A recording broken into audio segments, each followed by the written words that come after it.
But I'm asking you, you wake up early in the morning, you get yourself dead. How can you feel?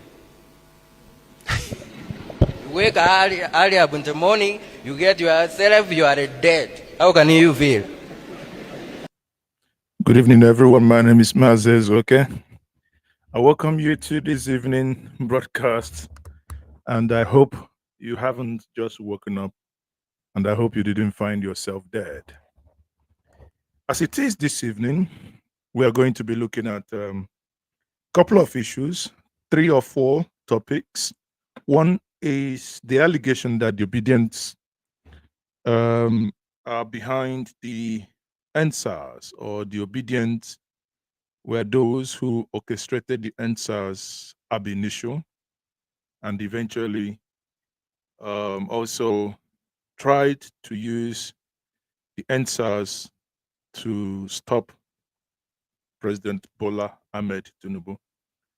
That is an allegation that was made by the elder statesman. I call him elder statesman, respectfully so. He's an elder, but after the statement he made, I am inclined, I do not know if I could use the other word that is called statement again, before his name as an appendage in this case. Irrespective of how we feel about this, the reason why some of us who understand and who are involved, deeply involved in the formation, in the running of the obedient movement, the reason why we have to speak up is that there is an adage in my place that says, when lie goes unchallenged for a very long time, it appears and it begins to smell like truth. Therefore, it behoves all of us to, tackle lies when we see them and state, respectfully, try as much as possible to state facts without any ambiguity. Recall there was a time in this country up to about 23 months ago, we once had a man, about 19, 20 months ago, we had a man that somewhat questioned himself why Nigerians called him the lying machine or the lying Mohammed, or as he called himself during the Senate, clearance. He said, "Why do Nigerians call him liar Mohammed?" Those are not my words. When my 7-year-old grandson called me and said, "Grandpa, tell me the truth. Why did they call you liar Mohammed?" So he was questioning, why do Nigerians call him liar Mohammed? I recall that there was a time in question that the man in question was of, every time we would understand and we would see him saying things that we would say, okay, elder, this thing you're saying is not actually this or no follow.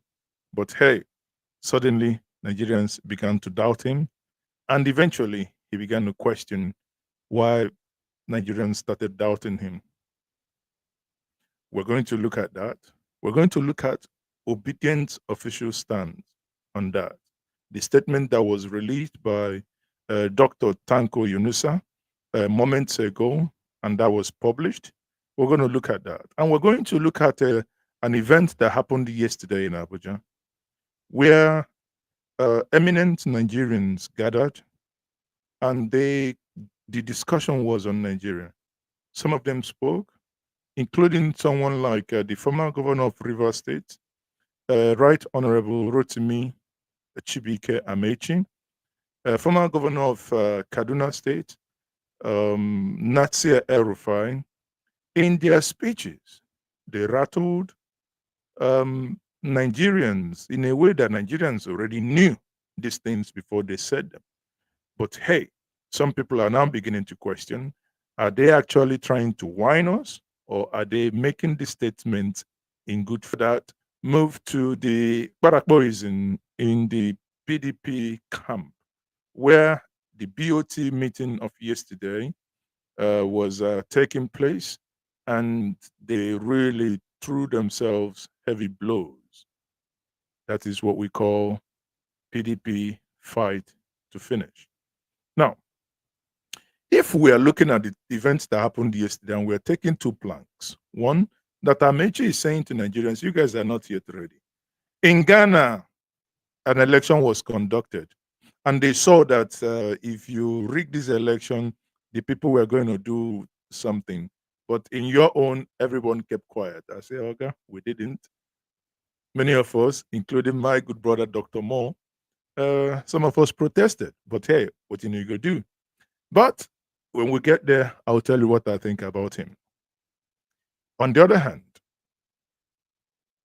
the former governor of Kaduna State is saying it is time to actually kick the butts of APC, even when he is still in the APC. Now, and I'm beginning to ask myself, if he is accusing Wike, he didn't say that, but I'm saying it now, of being in the PDP and trying to destabilize the PDP from within the PDP.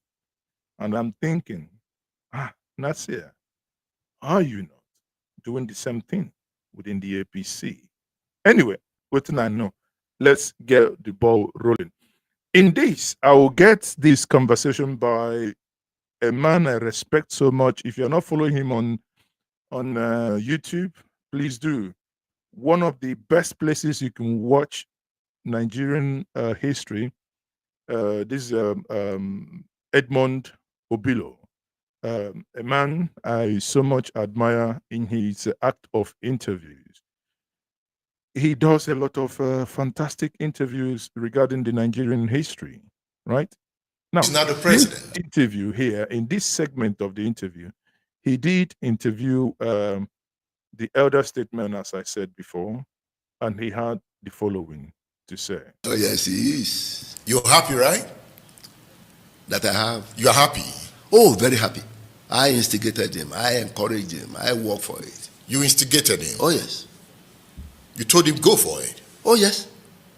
They called me. Somebody called me, come, there is trouble.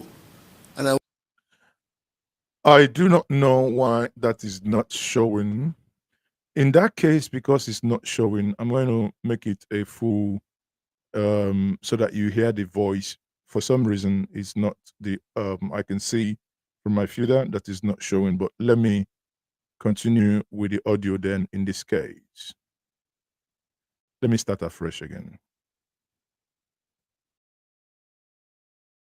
Tinubu is not the president. Oh yes, he is. You're happy, right? That I have. You're happy. Oh, very happy. I instigated him. I encouraged him. I worked for it. You instigated him? Oh yes. You told him go for it? Oh yes.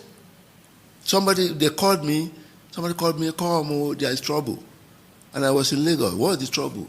They say anybody that talks to him about presidency he was quarreling with them.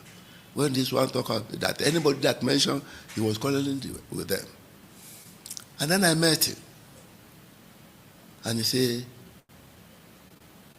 Baba, do you have money? If I had the kind of money that people have to be president, I will rank with Dangote. Tinubu was saying that? Yes, to me. When was this? Well, sometimes shortly before COVID. Did you hear that? At some point, Tinubu even shortly before lost the ambition of running the presidency with Dangote.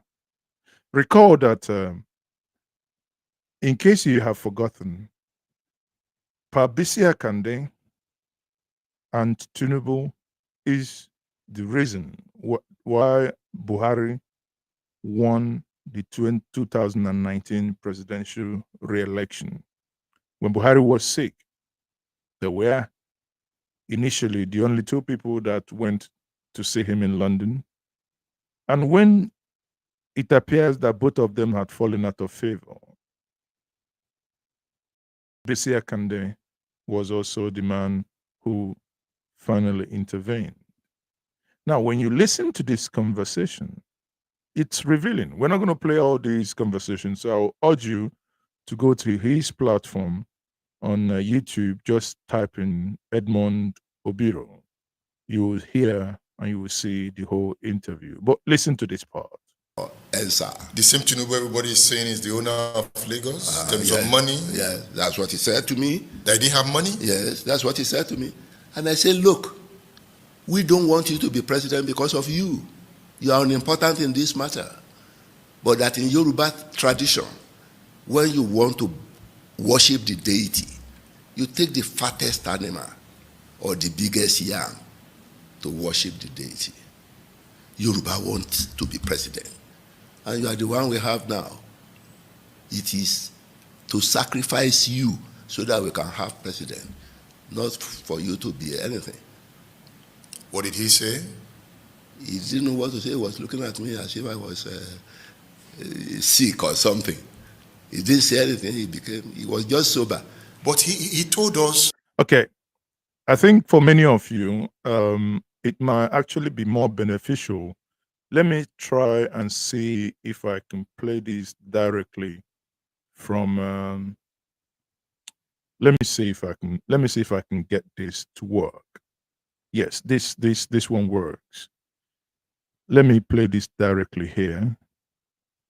In this case, I go back and I start again because it might make sense, visually, for you to see these and understand what the elder said here.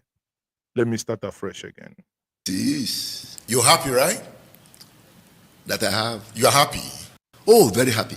I instigated him. I encouraged him. I worked for it. You instigated him? Oh, yes. You told him go for it? Oh, yes.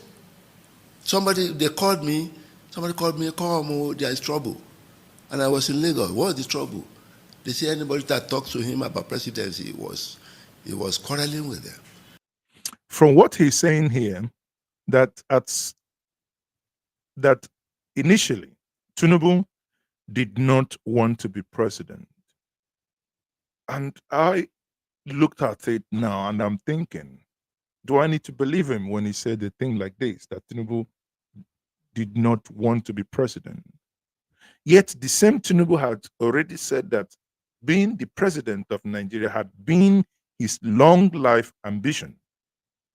Recall that when Tunde Bakari was made the vice presidential candidate to General Muhammadu Buhari in 2011, part of the revolutions that Tunde Bakari made was that that Tinubu approached him to sign an undertaking that if the election is won, that he will then replace him as vice president.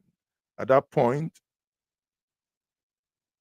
you then wonder, if a man had always had the ambition of becoming a president, how do we then hear this narrative now that he not necessarily didn't want to be a president? I mean, for me, that's questionable. But let's go ahead. When this one talk about that, anybody that mentioned, he was quarreling with them.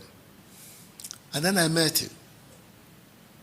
And he said, Baba, do you have money?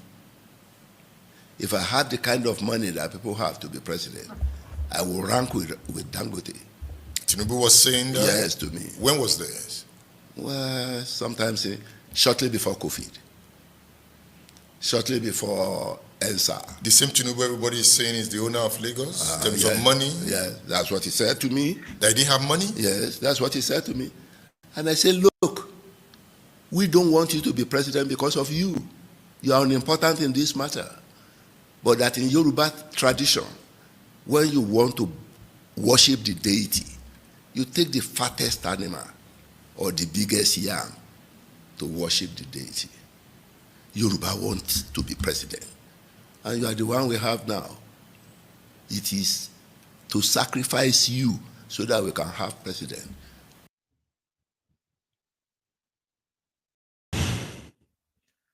I do not know what to make about this last statement. Without sounding as if one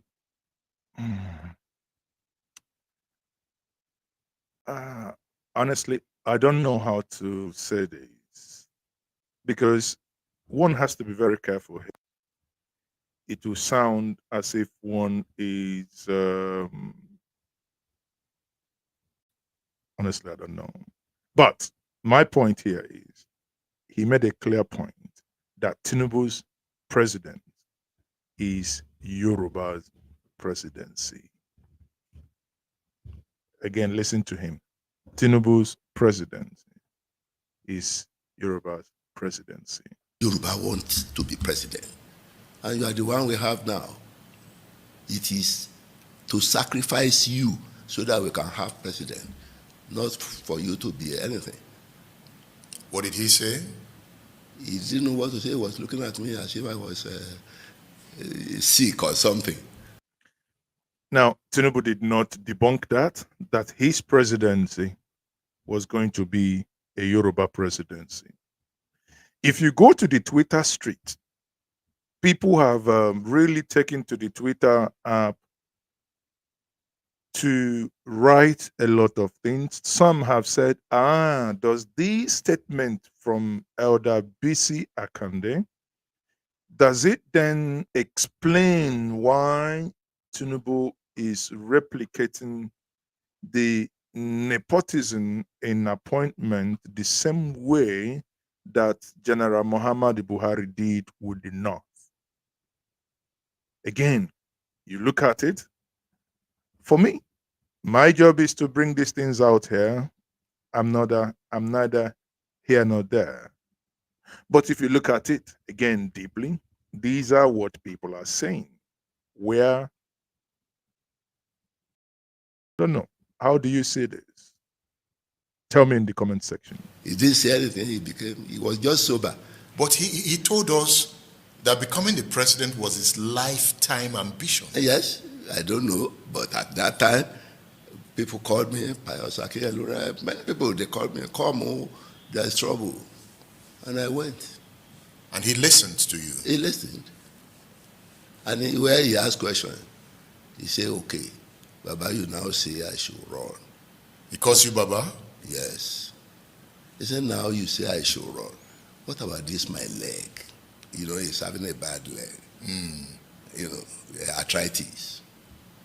I said, go and do it. There's it time.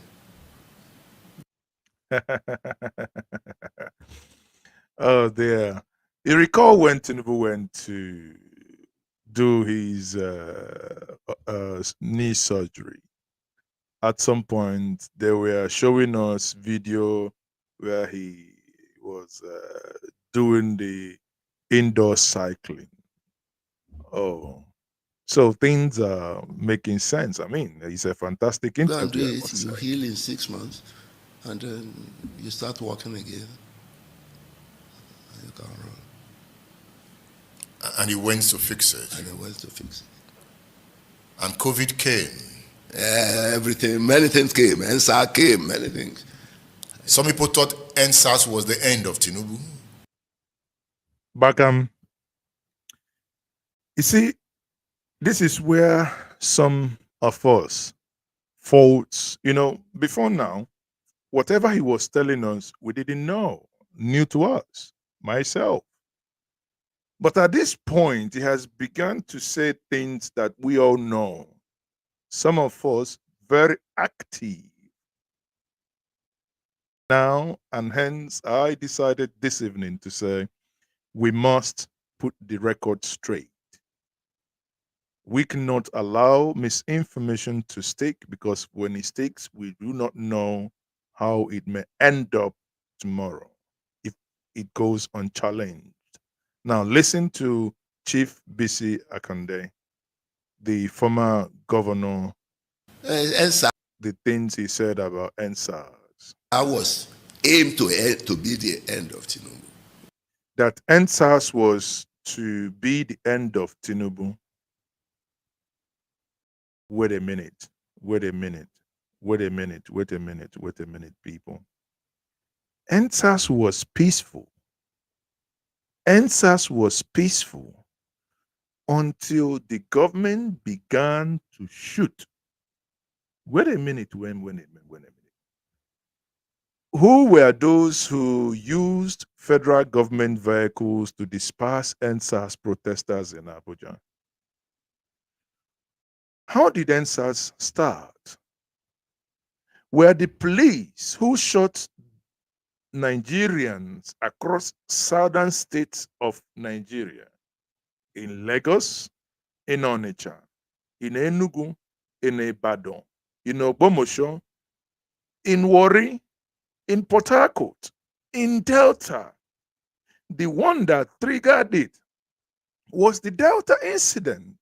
Before then, the Nigerian youth were already saying, please help us disband this SARS. They are killing us. If you have a laptop, if you have your afro, or if you have your, what's it called, dread or whatever, they categorize you as someone who is, engaging in fraud, and they take you. We know the evil things that happened at SARS or Kozo.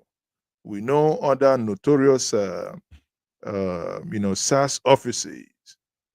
For the elder to now turn around to say that NSARS was planned to be the end of Tinubu, is he now saying that the federal government of Muhammadu Buhari was the brain behind NSARS?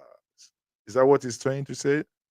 Did you say that? Yes. EndSARS was designed to be the end of Tinubu. Can you expatiate? Those behind the NSAR knew that's what they were doing. Who were those behind it? The what do you call them? The Obidients. The Obidients. The Obidients were behind the NSARS. We're behind the EndSARS. Yes, it was manufactured from America, and so brought in just to stop him. Oh dear. Oh dear. Where do we start to lecture this elder without anyone accusing us as, that you have insulted an elder, or that you have done one thing or the other? How does one start? EndSARS was in 2020, October 2020. EndSARS, October 2020. Obidient, 2022. There was an election, 2019. The new president the re-elected president was re-sworn in 29th of May, 2019. Barely 1 year into the office, after the Supreme Court had declared Buhari, affirmed his election. How do you make this connection? I personally know when this conversation of EndSARS started, P2B was still in the PDP. When this conversation of Obidients started, P2B was still in the PDP.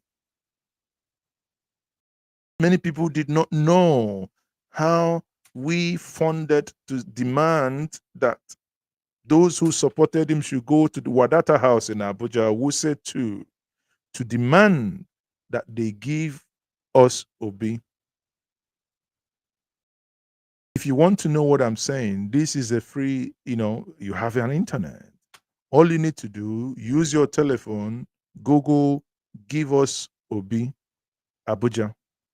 You will see that in 2022, timelines are there, brekete. Even that was streamed live here on NjenjeMedia. So the connection, the nexus between EndSARS that happened 2 years before, and to the demand for Obi after all the media engagement. To recall, January that same 2022, I was the first person that interviewed Peter Obi, even inside his bedroom. Showed the whole world his bedroom when I went to his house in Onitsha. So how can I didn't get involved in EndSARS? I had absolutely nothing to do with EndSARS. But here we're now being told that those behind Obidients were behind EndSARS. Of course, there were individuals who took part in EndSARS and who saw Peter Obi worthy to say, okay, now since some of us didn't want to believe, but if he's convincing us to come and give it one more shot, some of them. If you go Akin Tollgate, if you go to on Twitter Street, you see these individuals, Sarah Ibrahim, many of them. Then you begin to wonder, why is this old man speaking in this manner at this time? It's quite disturbing. Let me take the final part. But Obi, I who don't are say the Obi, obedient? I said the obedient. So I who don't are the say obedient? Obi. So who are the obedient? The obedience came from America to do the EndSARS and later became a movement to form a party, and they couldn't form a party and join whichever party. You know, I thought obedient was tied to Peter Obi. Well, maybe Obi's party, I don't know. Maybe Obi's movement, I don't know. With all due respect, sir, elder and former governor, what you have just said now is beautiful nonsense. Arrant nonsense, sir. I do not know how else to respond to these. They came from America.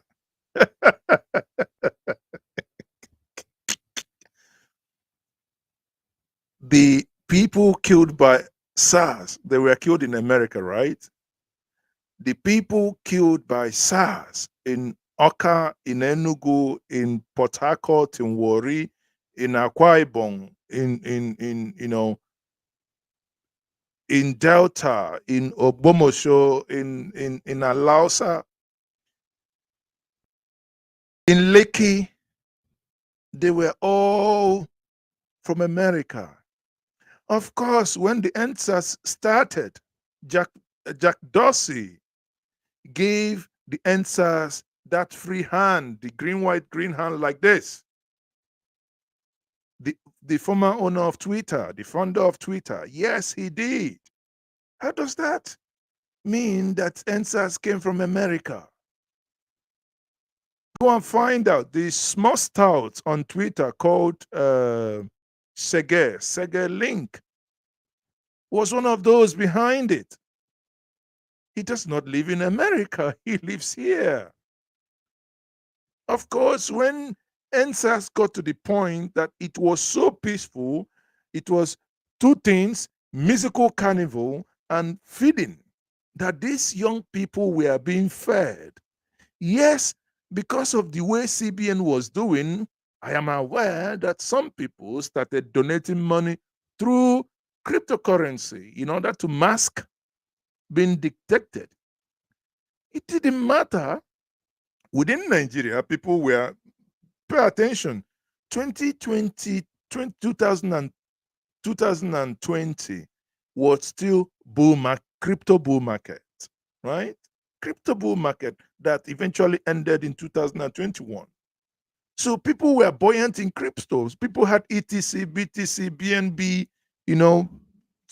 all manner of meme coins that they know they could spare some BTCs and converted into Naira, and they used it in cooking. Many people, when the shooting started, when some of us got involved and started using our money to rent private ambulances to evacuate people. How can we then suddenly sit down here, an elder that ought to be respected is trying to change the history that is before us, that some of us were active participants. The only thing that till tomorrow, that the only thing that some of us spoke against and even got the people involved to say, no, this is not right, was when Nnamdi Kanu, who did not understand, who didn't know where NSAS was formed, how NSAS started, the young and, 18, 19, 20-year-old that started the whole thing as a result of those being killed, when he got involved and started making unnecessary statements. Oh, destroy this, do this, and the other. That was the only interjection. If not, it was a thing that was done purely by the youth. Even Davido, at some point when they started negotiating, got involved. And they at some point thought, no, Davido, you're trying to use this to chase clout. We are going to knock you out. At some point, Shege pulled out. So how can these things that we are active participants and we lived it like there is no tomorrow? Dele Farotim was, come on, how many? The former Senate President, Dr. Bukola Saraki, and Peter Obi were about the only two politicians that spoke up against EndSARS. Hence, they began to appeal to those who either were angry with the system at that point. But to say that the obedient, a child cannot begot his father. The obedience cannot have started EndSARS because the obedient was a thing that came when the political season began to be off ripe, which we don't even know what's going to happen in 2027. By next year, 2026, the political landscape will change. Even before end of this year, organizations and entities will emerge. Then suddenly we will be here, somebody wakes up and tells us, oh, it's this entity that emanated in 2025-26. Oh, they were the ones that did EndSARS. Abba now, Abba, Oga, you just spoken beautiful nonsense. Sorry, with all due respect, sir. You goofed on this. We cannot allow this to stand. And I thank God that my good brother and friend, the obedient leader, Tanko Yunusa, had responded, very, very well to this. And let me take what Tanko wrote this evening. Let's take this. Dr. Tanko Yunusa said, Obedient movement stands for the truth, justice, rejecting Governor Bisi Akande's false allegation. The Obedient movement outrightly rejects the baseless and revisionist claim by former Governor Bisi Akande that our movement was behind the historic EndSARS protests, allegedly orchestrated to stop Bola Ahmed Tinubu from becoming president. Come on. Whether an old age, they worry the man, I don't know. This false narrative is not only an insult to the memory of the young Nigerians who lost their lives in the fight against police brutality, but also a desperate attempt to rewrite history and shift blame for the government's failures. EndSARS was a decentralized, youth-led movement demanding an end to police brutality, extrajudicial killing, and systemic oppression in Nigeria. It was not politics, nor was it about single individuals' presidential ambition. Nigerians, especially young people, took to the street in 2020 because they were tired of the injustice, unchecked police violence, and a government that refused to listen to its people. To suggest that the obedient movement, a movement that emerged years later, has a symbol of letter as a symbol of hope, accountability, and good governance was responsible for EndSARS is not only false, but also a deliberate attempt to discredit our cause. We are a movement of patriotic Nigerians united by the desire for a better country, not agents of chaos as Akande and his allies would like to paint us.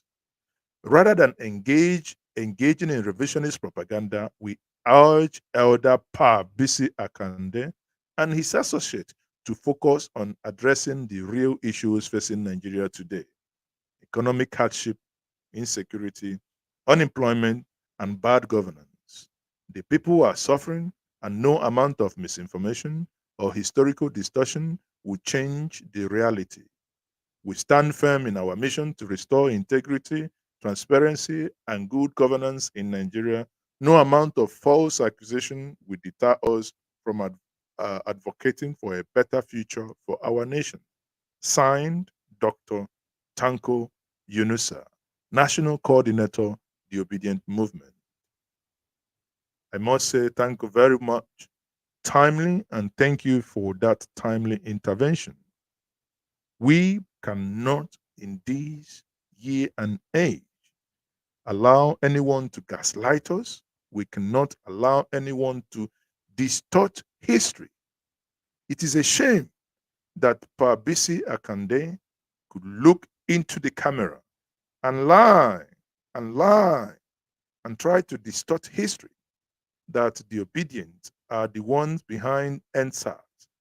The memories of those that were shot across Nigeria and those killed at the Loki toll gate. May their souls keep resting in peace. But we, the ones alive, for our children, cannot allow elders that are much closer to the departure lounge to begin to lie with our head. That is not acceptable, and Nigerians would not accept that. All this poison, all these back and forth is as a result of the 2027 election. By hook or by crook, they are now bringing all hands to be on deck for them to do what they know how to do best: snatch it, grab it, and do what? And run with it. Right? Honestly, I found that really, really terrifying. But anyway, that's on that, people.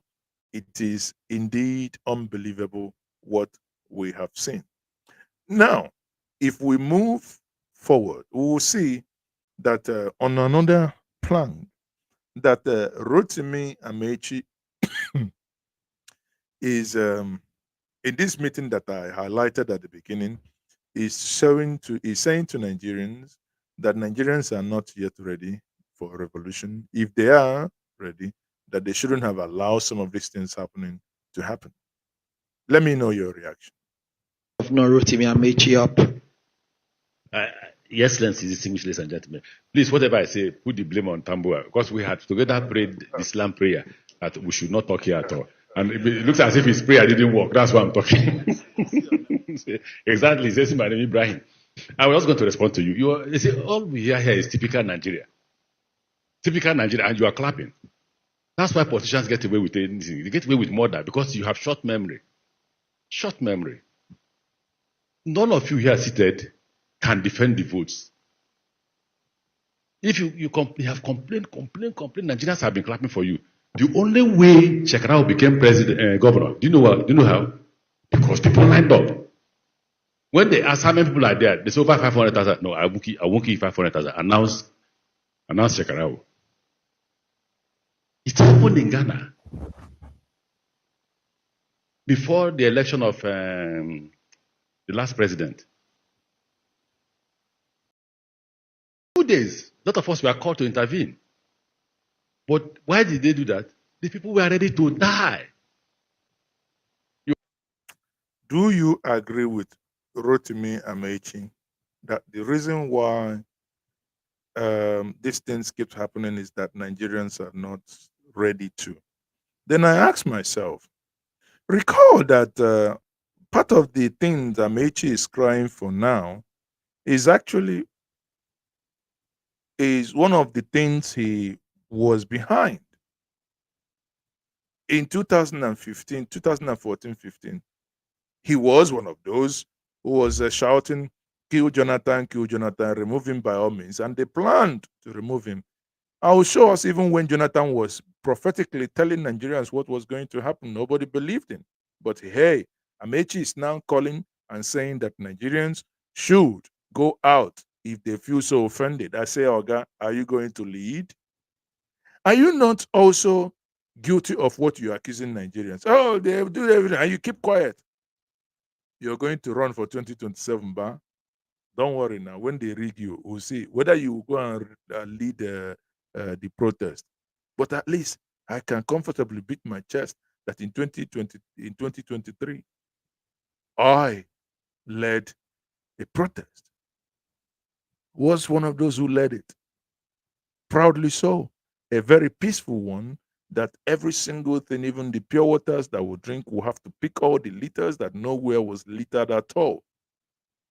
With bodyguard, with police, we had to march and register our disgust. You are talking, abusing everybody. Nobody has power and will give it to you. Nobody, not even me. Fact. If you want a pastor as president, can get one. The politician is there in Nigeria to steal, to maim, to kill, to remain in power. If you think Tinubu will give it to you, you are wasting your time. So when we speak, we forget history. Unfortunately for me, poverty has made me to be part of the political system from when I left university. I left university 1987 and I've been part of the process till today. You can't wish me away in the formation of APC. You certainly can't wish me away. You can't wish me away in how APC won election. You can't. You can't wish me away on how APC won election. I hope you understand what he meant there, how APC won election. In the words of President Bola Ahmed Tinubu, it's snatch it, grab it, and run with it. But the truth is that if some of us did not stick at our neck, say, PDP, good luck, we want to die with you. When they saw that we were ready to die, what did they do? They gave up power. So we have sweet mouth, we'll talk about it, we'll repeat these things every day. Tomorrow they will call you in Lagos, you will go. Somebody told me in Lagos, said, look, Mr. Amaechi, I said, sir, you see these people that here? I say, yes. We call them transport, this, they came. And they will come. If tomorrow Tinubu comes with the same transport, they will also come. And the final example is when we are pursuing, APC was registered, and I was scared that, look, they may rig us out. So I got the party to agree that we will carry out a demonstration. They agreed that we will carry out a demonstration. We assembled at, what is that parade ground? Eagle Square. Mm-hmm. We released some money to go and bring women and all that. I walked in. One time about me, I must go early to know what is going on before people will come. See the women gathered. Guess what they are wearing? Jonathan for president. God bless you.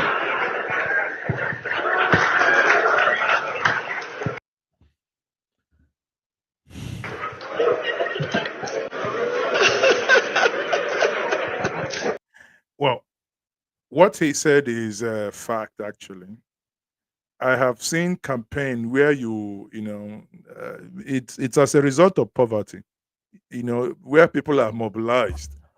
I think I've seen it where in an APC campaign, some women would tie wrapper. It is the wrapper they were given by YPP in Nnewi. At the top is the APC polo they were given to them by Dr. Chris. And her tie is the one that was given to them by APGA with Obiano in the So it means the person in question is already confused. He's basically having three different attires, right? But you think that is a misnomer. Wait until you hear the interjection by Alhaji Atiku Abubakar. I can see so many hands up. I need to be partial. Let me intervene here. Okay. That is borrowed from Rivers. Because when Odili was in office as a governor, we went on a rally. The entire stadium was filled to capacity. But before we could finish the rally, everybody had left. We were left alone. Then I asked what happened. He said they were paid for only 2 hours.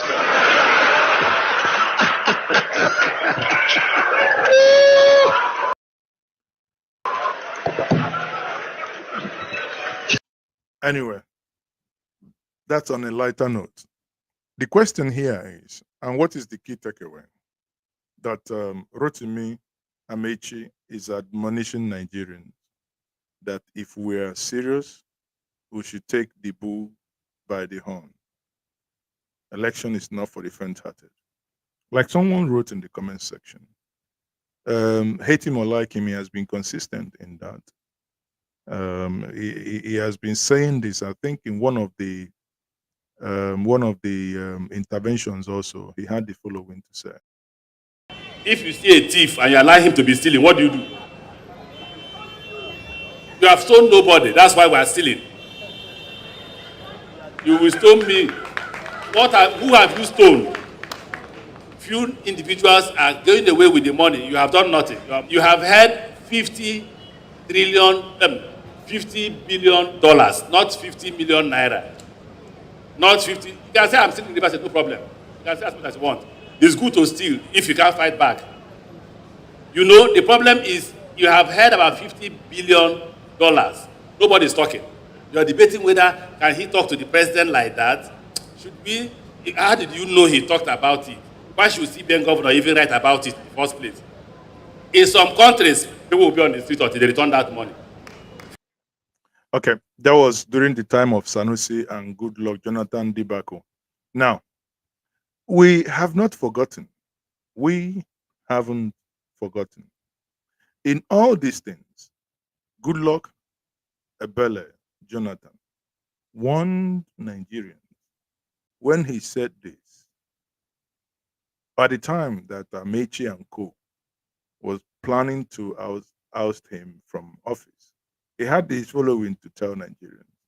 Let me take us down memory lane. Good luck.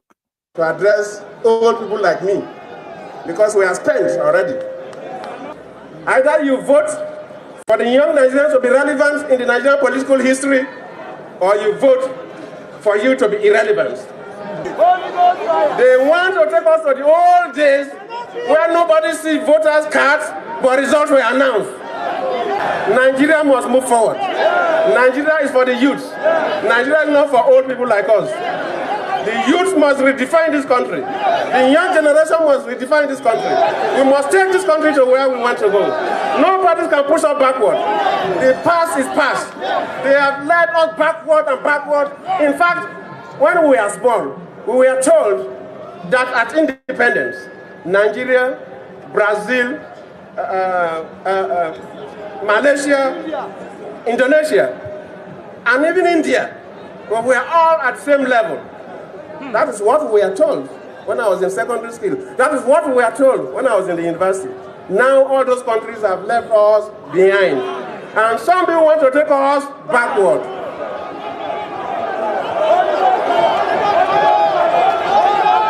Do you want to go backward? Nigerian youth, do you want to go backward? If they have succeeded in fighting corruption, corruption wouldn't have been with us today. If somebody tells you that the best way to fight corruption is to come and arrest your uncle and father and see on television and dump him, you don't stop corruption. But you must set up institutions, strengthen them to prevent people from even touching the money. So immediately I suspect your uncle, I can just create him and throw him to Kirikiri. Anyway, the point here is that it was very clear and abundantly so, that Goodluck Ebele Jonathan warned Nigerians that if certain decisions were taken, that is what we were going to see. Sadly, Nigerians were carried away by the mantra of change. And even when certain things were, even when they took over in their second term, and they were shouting APC from top to bottom, we didn't know what. APC, Nigeria, Nigeria from top to bottom. So when they were shouting APC from Nigeria top to bottom, we didn't know.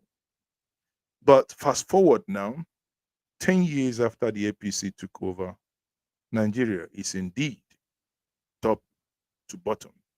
To a point now that if you want to say something, they will ask you. That is okay. But let me explain. No, it's okay. It's okay. Let me explain. It's okay. Now. It's okay. You must not allow the two things to happen in the budget every year. It's okay. Off your mic. It's okay. Off your mic. Because enough said. Enough said. We saw in Niger State, as a result of some say bad road, like the Sapele Road, we lost a couple of over 90% of our kitten kings. In Enugu State, this same week, we lost about 18 people, tanker fire. In Kaduna, in Niger State, over 90 people. Put them together, we're talking about 118 human beings. Yet, the President of the Federal Republic of Nigeria did not issue any statement, did not visit the site to condone Nigerians. But today, there was a helicopter and a plane collision in America, and certain lives were lost. And quickly, he had already tweeted about the American one, praying for them. And I said, well, I thought that they said that charity begins at home. Maybe in Nigeria, in our own case, charity, they say, begins from America. Now, in this meeting that they had yesterday, if we step back a little bit, and we now look at two actors. We've looked at Rotimi Amaechi, two actors, Rotimi Amaechi and Nasir El-Rufai. They were there, and they had the following to say. Right? Let's listen to Nasir El-Rufai just quickly.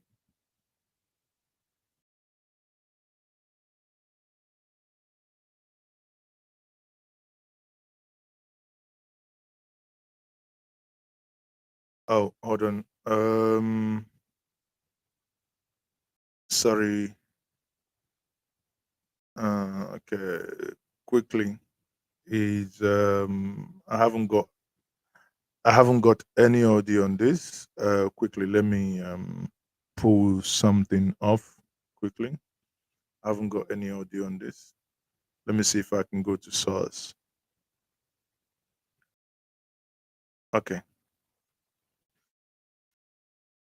I'm going to be pulling something quickly on this. Okay. Yeah. So bear with me just 1 second.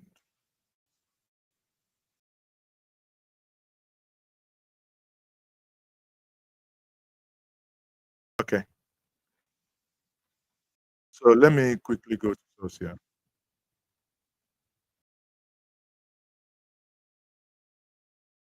Okay. Excellency, former Vice President.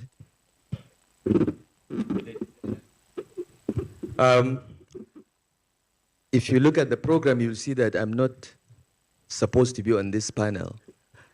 I was compulsorily drafted, and I want to say up front that I am the least qualified person on the panel to speak about political parties, because my experience in politics is limited, and my experience in forming or managing political parties is even more limited. I've been actively involved in only 2 political parties, all in the 21st century, unlike the former vice president who has been in this since the 20th century. I was very active in the CPC. I was one of the leaders of the CPC before we merged into the APC. And all I know about partisan politics comes from that experience. But I want to say that, political parties are very, very important. I did not realize this until I became politically active. Because in our constitution, the only way we can contest for power is on the platform of political parties. Our constitution does not recognize independent candidates, even though we tried in our APC Committee on True Federalism to recommend that the constitution be amended to allow independent candidates. That has not happened yet, and I don't even know if it will ever happen. So political parties remain important. But what is the state of political parties today? I will give my own views of what I have seen in the last 2 years. The PDP, which is one of the largest and perhaps the oldest political party in this republic, is clearly targeted for destruction. It's a matter of time. There are internal mercenaries in the PDP that have been hired, paid, or otherwise motivated to destroy the party. So the party is on its way to the grave. Okay? And it's most unfortunate because... Now, in this case, you should understand who that job was meant for. That job was meant for someone, that the individual sits outside the PDP, but obviously making the PDP to bleed from within. And at this point, I'll ask myself, for a man who hasn't left the APC and is, making certain utterances, you say, people say, Oga, it appears you're also standing on this table. I mean, honestly, it appears you're standing on this table too. His Excellency, the former Vice President, was explaining how politicians came together, essentially, put aside their differences to drive away the military. Most of these politicians ended up in the PDP. So the PDP actually represented the best of our politicians that fought for restoration of democracy. Forget those that make the most noise, but ran away from the country. Those that went to prison, those that were detained, all ended up in the PDP. Those were the real politicians that faced the military. But today, none of the founding fathers of the PDP can recognize it. Labour Party, again, targeted for destruction. And it's almost certain. The last time I had a conversation with Peter Obi himself, he admitted to me that he doesn't know what is happening in the party that he contested for president. So there seems to be a project to destroy all the opposition political parties. And the only option for the opposition, in my view, is to put aside their differences and come together and create a broad platform that will do the driving of the military again, because we are there almost. Anyway, that's the much I can take from here. So what that is nothing but to say that the oppositions must really come together in order to to take power. And if you go to Symphony, you listen to the whole clip, you find out and agree with me that he also did not in any way exclude himself. Inadvertently, it means that one of his leg is already out of the door. The other is holding something like yes on weekend. is also holding. The only thing I can say to him at this point, can you sing for him a wonderful blues before? Of days,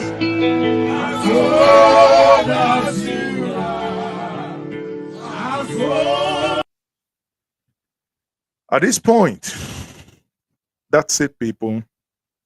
Now, as you are aware, the PDP also are fighting. They are also fighting, so the PDP had a meeting. And they were fighting in a way that you'd say, these are adults. How are they fighting like this now?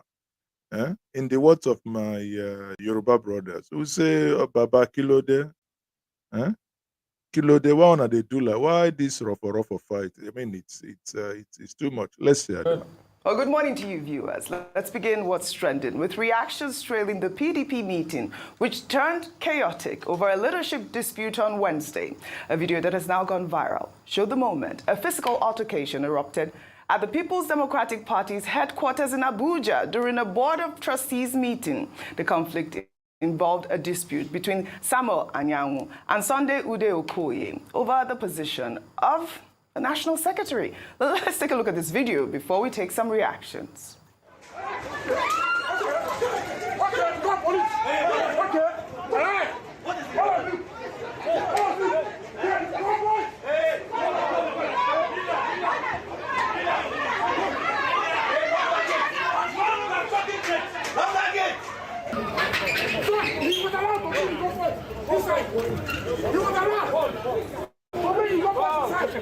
Why will my own boys come on? I didn't come out. Okay, you're letting me.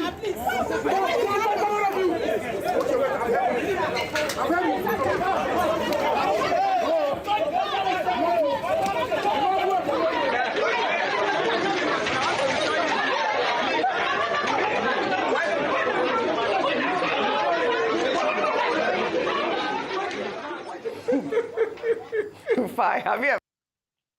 These ones now, people papa them be this one. Just to remain in power. By crook, by hook. They have to find a way to remain in power. How can? And they just see them fighting. You see that glass door, it was broken. The handles, the handles taken off. Please stand by. Nothing. I'm like, you can see the amount of police people there. All those people there, maybe they are waiting for the VIP that they came with.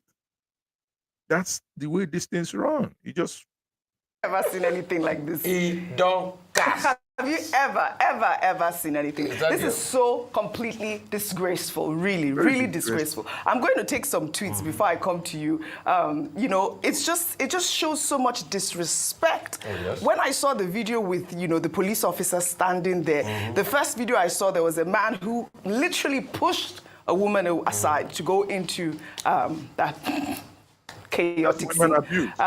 This person wrote, "There is so much disrespect for the Nigerian police. In other countries, once the police arrives at a scene, every fighting stops and the police de-escalates accordingly. But in Nigeria, they will shove the police aside if possible." While another Twitter user wrote, "The breakout from the PDP Board of Trustees meeting has laid bare a disturbing reality that those seeking to destroy the party seem to outnumber those working towards this revival. It is high time for patriotic Nigerians to urge opposition leaders to, as a matter of urgency, form the coalition." I mean, there have been talks about this coalition and all of that, but this is the most disgraceful thing that I have ever seen. People seeking leadership position, fighting. So what are they trying to lead? Who are they leading? What group of people? Are they going to lead cows? Like, what actually is going on? This is disgraceful. Buhari said that when you said leading cows, I think some people even fancy cows more than Nigerians in their mindset. I heard that, yes. We've seen that. So when it comes to this, and I say you don't cast because it shows the decadence in our politics, and that's why, please, I beg politicians, whatever it is, save this country. I don't see hope for this country with this crop of politicians. I do not see hope. And as regards the police force, the disrespect of the police force is something that we should also talk about. Absolutely. And also the police force also moving back. I think a matter like this, the police will have stepped in and de-escalated, because when it's with normal citizens, the police always have power. And really the disrespect of the police force is also because of the way they have conducted themselves. Mm-hmm. If you go to Abidjan here, the gendarmerie are respected. But moving forward, what is happening? There are two people. Ayahu went to run for governor. So he left the executive position and he was in the APC. Mm-hmm. He wasn't successful in Imo. He's now coming back saying, okay, I want to get my position back. Somebody had been put in there. That's the other party I think they had been put in there. Ayahu went to court. He lost at the court the first place, went to the appeal court, it wasn't successful. He now went to get a stay that it's pending the Supreme Court judgments that will be decided that he should still hold that position. A lot of people are saying, you have gone to run for governor of Imo. There's what the law and the convention says in the party. That once you go to run, you will fulfill your position. Why don't you fulfill your position? But he wants his plan B to come back to that leadership position in the PDP to subsist. They had a BOT meeting, obviously, past chairman, past deputy national chair, headed by Adolphus Wabra, former Senate president. Mm. Then one party wanted to get in, the other party wanted to get in. A scuffle ensued. Then they brought about this show of shame in the country. Shame. Also, for me, it's the way the politicians even use our legal system. Mm-hmm. You have not been successful in the first court, the second court. After the Court of Appeal did rule, you are now going to get a stay. Mm-hmm. So that until the Supreme Court rules, you'll be able to kill time and you will be there. The total abhorrent abuse of our legal system is very shocking in this country. Yeah. So these are the people that say they are opposition, they want to lead Nigeria and all of that. Yeah. I can see a lot of people have extrapolated it and say, okay, there are other gladiators wielding the big one in the PDP and all of that. But it shows how politicians get away with murder in this country. Yeah. Well, a lot of talks about the opposition being weakened. I'd like your thoughts, Dr. Abati, about this sort of conversation about a coalition or okay, since this is a subject I'm very familiar with, let me just lay it out. I think what we're dealing with, to start with, is a crisis of internal democracy in our political parties. And it is not restricted to the PDP. You find it in virtually all the political parties. And it was Senator Adolphus Wabara, the chairman of the BOT, who made the point when he said, look, politicians, particularly within the PDP, should place party interests, I guess by extension national interests, above their own personal interests. Yep. We have a political party system where people are just interested in their own ambition. And this has been causing problems within the PDP particularly. First, ahead of the 2015 general election, you recall, that was when the party was splintered and you had something called New PDP that went into the APC Amaechi. Until they got nothing from there. In 2019, it was also the problem, not just at the federal level, but all the way, even at the state levels. There were fights in, branches of the party. In 2023, there was also that controversy over where the presidential candidate should come from. This is part of the problem of the 2023 process, when it was the Southeast Zonal NEC, G5 executive committee of the party that recommended Sunday Ude, and then Anyanwu says he must have the position.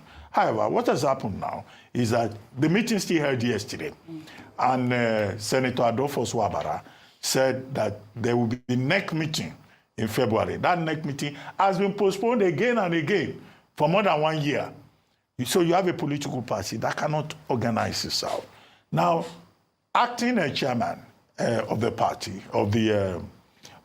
Ambassador Damagum, also made the point that, look, it's PDP leaders themselves that are causing the problem because everybody is interested in their own ambition. He is not saying he's the opposition, but there are some people who will say, oh, it's the APC that is disorganizing the PDP.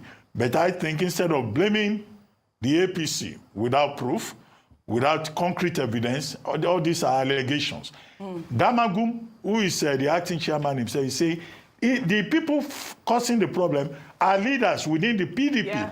And his main allegation is that, look, These PDP leaders, they bypass him. They talk to members of the National Working Committee. So there's no unity within the party. There's no discipline within the party. The party seems not to have the structure to organize itself. The most convenient, simplistic thing to do is to blame the outsider. If they are not blaming APC, maybe tomorrow they will blame Labour Party or they will blame the Obedient movement. You know, the responsibility of every political party is to organize their own affairs. Yes. INEC says this all the time, after every election. If you don't have internal democracy, how can you lead Nigerians? Absolutely. Absolutely.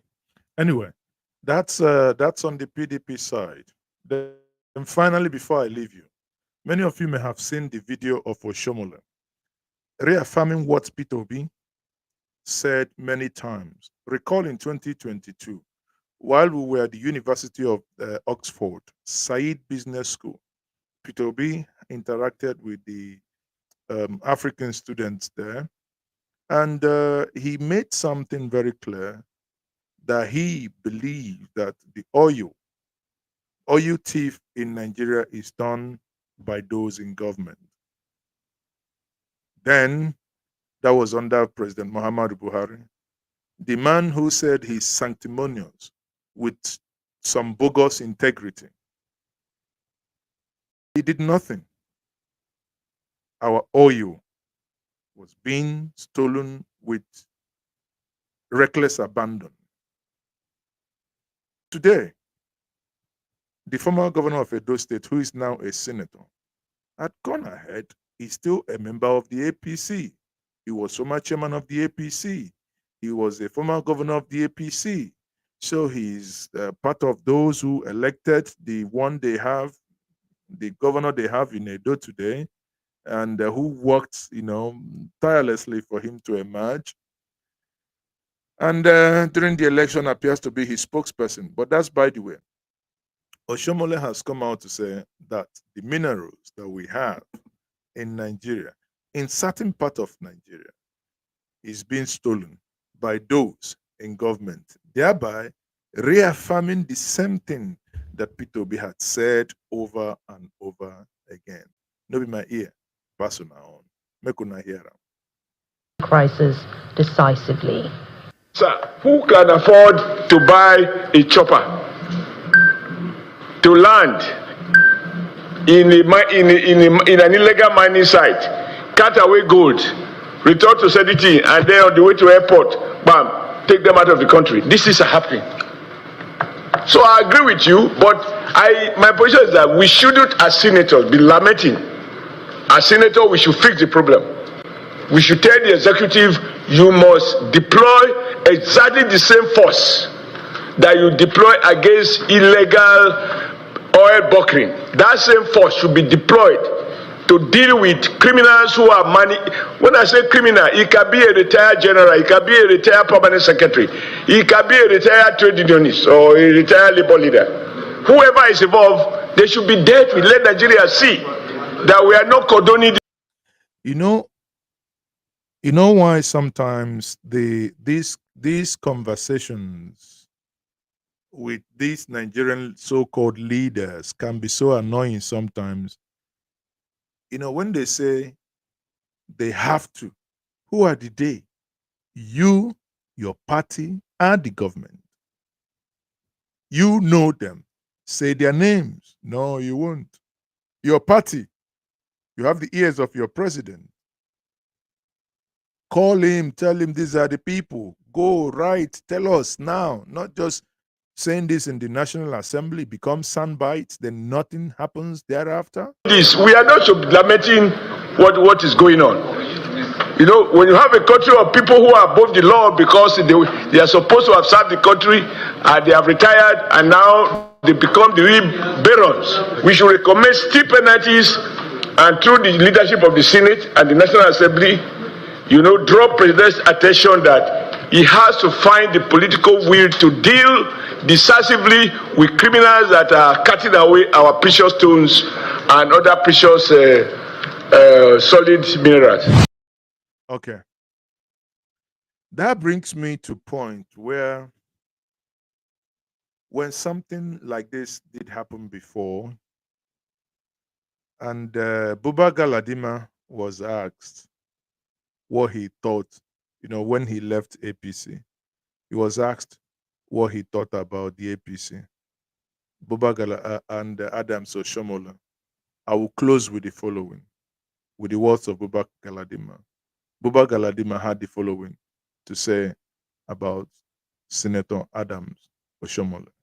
His words, not mine. Now, Chairman Adams Oshomola has dismissed those that left, like yourself, as irrelevant. So why is he running helter-skelter recruiting other looters and criminals into the party? Adams Oshomola is a fraudster.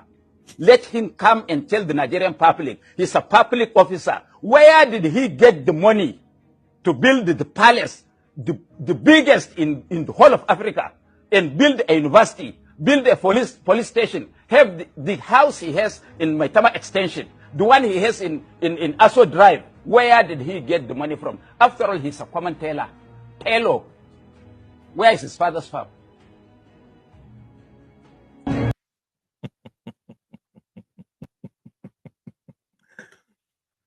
DSS, so no be me talk this one, no.